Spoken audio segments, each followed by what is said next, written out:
প্রিয় শিক্ষার্থীরা, কেমন আছো তোমরা? অবশ্যই ভালো আছো।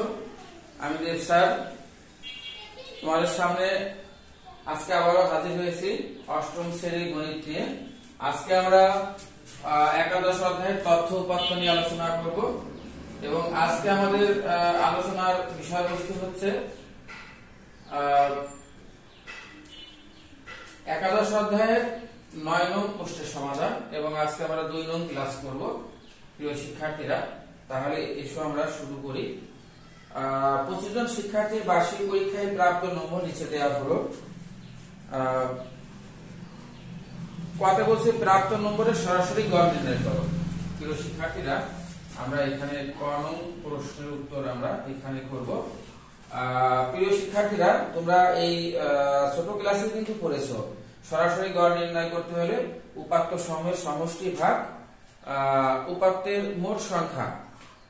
ঠিক আছে, তাহলে আমরা লিখে ফেলাই যে সরাসরি গড়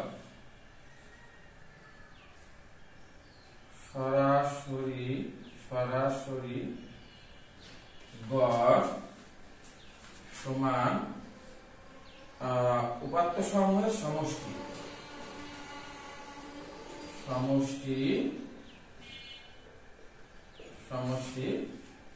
ভাগ ছাত্র সংখ্যা। প্রিয় শিক্ষার্থীরা, উপাত্ত সমূহের সমষ্টি, এবার উপাত্ত এই সব উপাত্ত আমরা যোগ করব। তোমরা যোগটা করে নেবে ক্যালকুলেটর দিয়ে। যোগ করলে আমরা পাবো 1875। আর ছাত্র সংখ্যা বা শিক্ষার্থী সংখ্যা হচ্ছে আমাদের 25। আমরা ভাগ করলে পাবো 75। প্রিয় শিক্ষার্থীরা, আমরা ক নম্বর প্রশ্নের উত্তর আমরা পেয়ে গেলাম। তাহলে সরাসরি গড় আমরা বের করে ফেললাম। প্রিয় শিক্ষার্থীরা, এবার আমরা খ নম্বর প্রশ্নের উত্তর আমরা করব।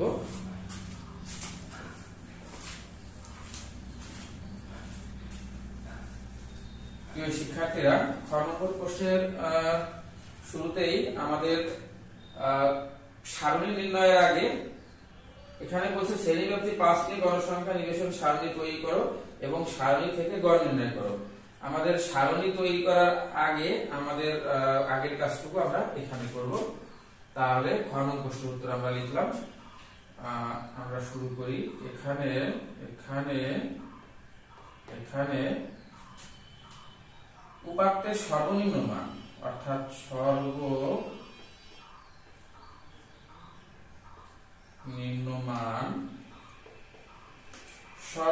মান আমরা একটু দেখি, চেক করে। তাহলে এখানে সর্বনিম্ন মান আমরা দেখতে পাচ্ছি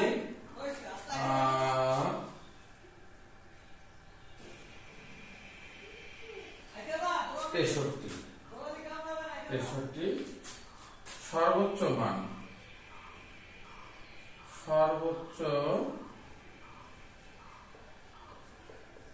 কত আছে আমরা দেখি।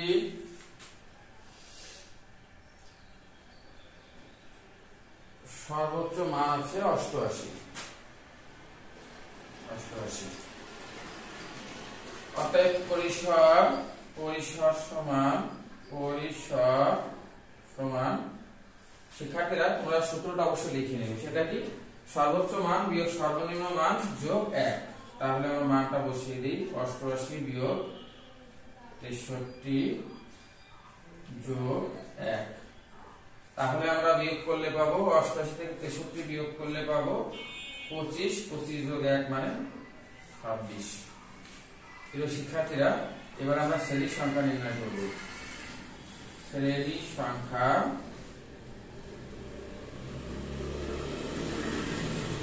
সংখ্যা সমান পরিসর ভাগ শ্রেণী ব্যাপ্তি। তোমরা অবশ্যই সূত্র লিখে নেবে, পরিসর ভাগ শ্রেণী ব্যাপ্তি।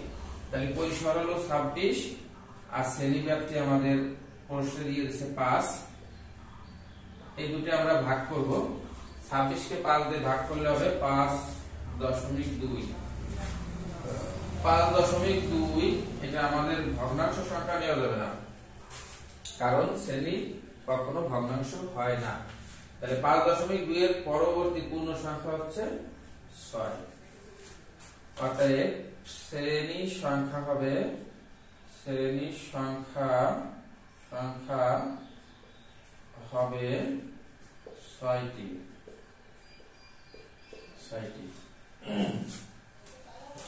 প্রিয় শিক্ষার্থীরা,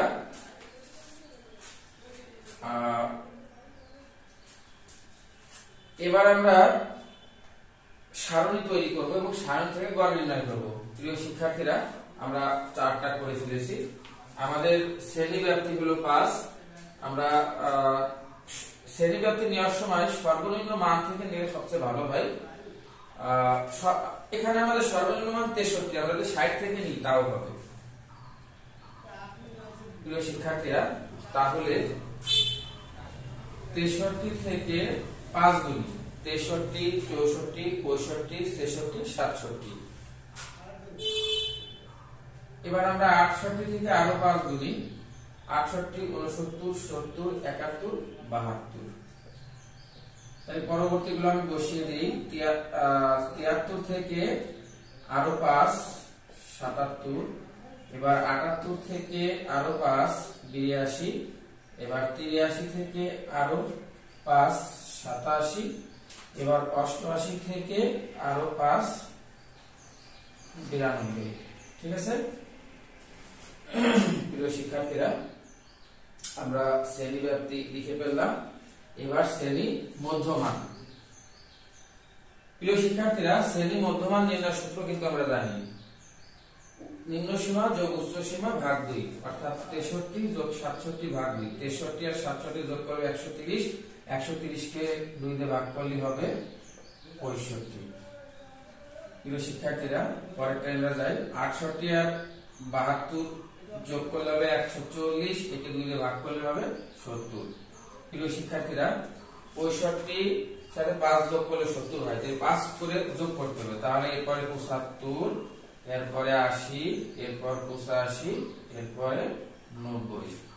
প্রিয় শিক্ষার্থীরা, আমরা একটু খেয়াল করি। এবার ট্যালি চিহ্নের মাধ্যমে আমরা গণসংখ্যা নির্ণয় করব। প্রিয় শিক্ষার্থীরা, আমরা এখান থেকে একটা করে এখানে বসাবো। আমাদের প্রথম আছে 72। 72 কোন ঘরে পড়ে আমরা একটু দেখি। এই যে 68 থেকে 72, তাহলে একটা ট্যালি চিহ্ন দিলাম এবং এই সাথে আমরা এই 72টাকে কেটে দিলাম। এরপর আছে 85। প্রিয় শিক্ষার্থীরা, আমরা দেখি 85 কোন ঘরে, যে 83 থেকে 85, তাহলে এখানে একটা ট্যালি চিহ্ন আমরা দিলাম। প্রিয় শিক্ষার্থীরা, 85টা আমরা কেটে দেই। এইভাবে আমরা একটা ট্যালি চিহ্ন দিব আর একটা করে কেটে দিব। প্রিয় শিক্ষার্থীরা, তাহলে এবার আমরা এই ট্যালি চিহ্নগুলো বসিয়ে দিই। 1 2 3 4, 1 2 3 4 5, এই 4টা দিলাম, এটা দিলাম।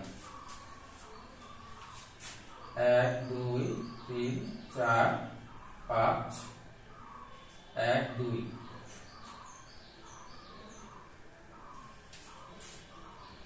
এক 2 3 4, 1 2 3 4 1। এখানে আমরা বসিয়ে দিই 4টা ট্যালি চিহ্ন, তাহলে 4, এখানে 5টা, তাহলে 5, এখানে 7টা ট্যালি চিহ্ন, তাহলে 7, এখানে 4টা, তাহলে 4, এখানে 4টা ট্যালি চিহ্ন 4, এখানে একটা 1। প্রিয় শিক্ষার্থীরা, এবার আমরা গুণে দেখি। 4 আর 5 9 আর 7 16 আর 4 20 আর 4 24 আর 1 25।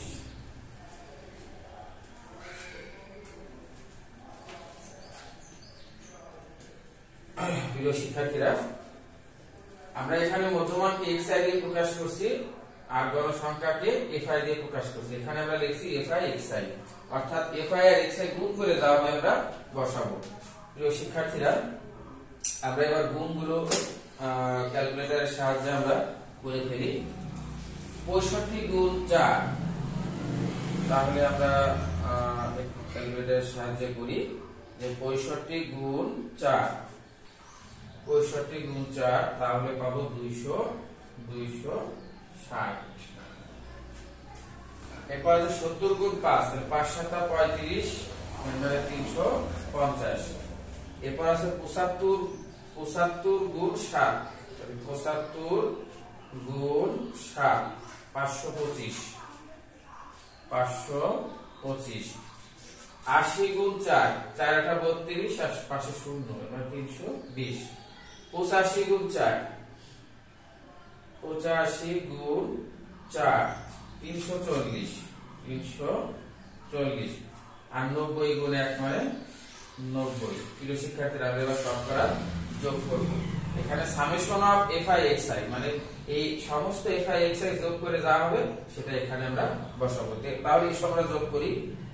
260 যোগ 350 যোগ 525 যোগ 320 যোগ 340 যোগ 90। তাহলে আমরা পেলাম 1885। 1885। প্রিয় শিক্ষার্থীরা, আমরা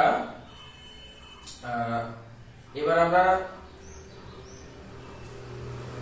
এবার গড় নির্ণয় করব। অতএব গড় সমান 1/8 summation of fi xi, i সমান 1 থেকে k। প্রিয় শিক্ষার্থীরা, সূত্র না বসালেও চলবে, আমরা একবার এই লাইনে লিখতে পারি। আমরা এই 1885 কে আমরা এখানে মোট গণসংখ্যা 25 দিয়ে আমরা ভাগ করতে পারি। তাহলে এসো আমরা ভাগটা করি, কত হয় আমরা একটু দেখি।